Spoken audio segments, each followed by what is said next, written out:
Robinson Cano, Anthony J. Causi, Port St. Lucie. In an alternate universe, Robinson Cano would be at George M. Steinbrenner Field this weekend, wearing his Yankees pinstripes, watching his longtime teammate CC Sabathia announce plans for his retirement season, grinning with the knowledge he'd eventually get the legend's send-off himself. Our universe has not dealt Cano his best hand. Yet, his first appearance at first at a field on Sunday, in Mets cap and top, did represent an opening of sorts for the tainted great. If Cano represents a crucial component for Brodie Van Wagenen's validation, then the Mets serve just as vital a role in Cano's redemption. I don't want to say for my legacy, but I will say this: I grew up in the Yankees system, Cano said in a news conference. They teach you how to be a champion from the minor leagues. To be able to win a championship, to be able to make it to the playoffs 7 times, it's kind of like you want to go there every year. I wasn't able to make it in Seattle, and I know it's not because we didn't have the team. It's just part of the game. But coming back here, I'm looking forward to being back in the playoffs, going 0 for 5 in postseason berths with the Mariners, after leaving the Yankees for a 10-year, $240 million contract that Van Wagenen, then his agent, negotiated with Seattle, ranked as only part of the baggage that Cano brought back east with him.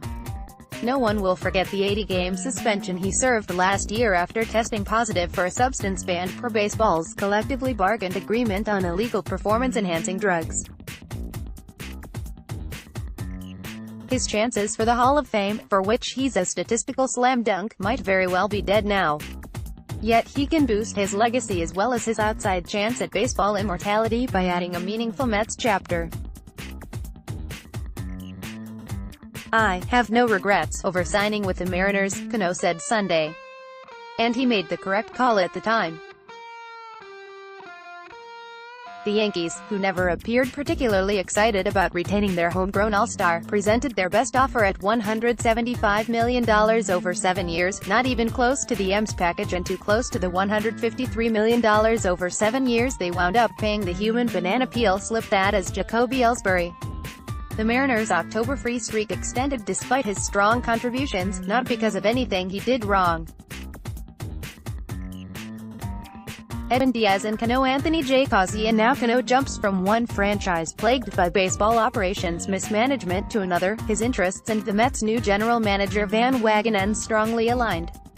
If Cano continues to shake off both his age, 36, and the notion that illegal peds made him who he is, he slashed .317, .363, .497 in 41 games and 179 plate appearances upon returning from his suspension last year. He can get himself back into October.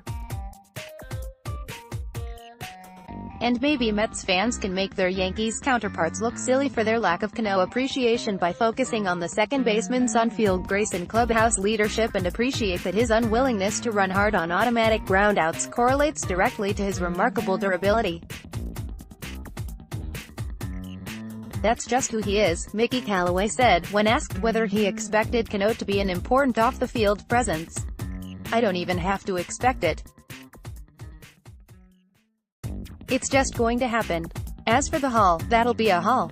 First, Cano would need Barry Bonds and Roger Clemens to gain induction, then his old rival Manny Ramirez and his friend and teammate Alex Rodriguez. The good news for Cano is, if he can make it through this contract, his name won't even enter the ballot until 2029 at the earliest, which allows considerable time for enlightenment and forgiveness. How about Cano wearing a Mets cap on his Hall of Fame plaque? Okay, that's probably happening only in a third universe. Nevertheless, Cano and the Mets can form a celestial partnership that would generate grins throughout Queens and beyond.